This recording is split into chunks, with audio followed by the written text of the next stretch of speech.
Nakapark ako guys, ay natin si Mrs. May binibili laang.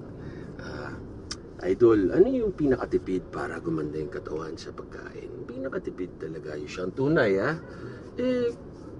kung kaya mo kumain lang ng paggutom ka, tapos quality protein, magastos pag protein lang. Pero kung gusto mo naman makatipid, 50% protein, 30% carbs, 20% fat. Sa kakainin mo yun.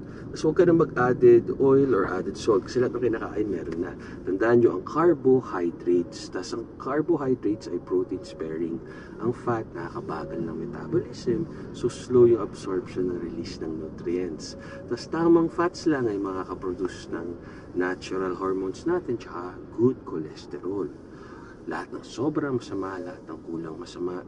So kung tutuusin, very healthy at tipid pag gusto maging healthy. Pero kung gusto mo naman sobrang rip ng muscular na protein, medyo mahal talaga ang ulam.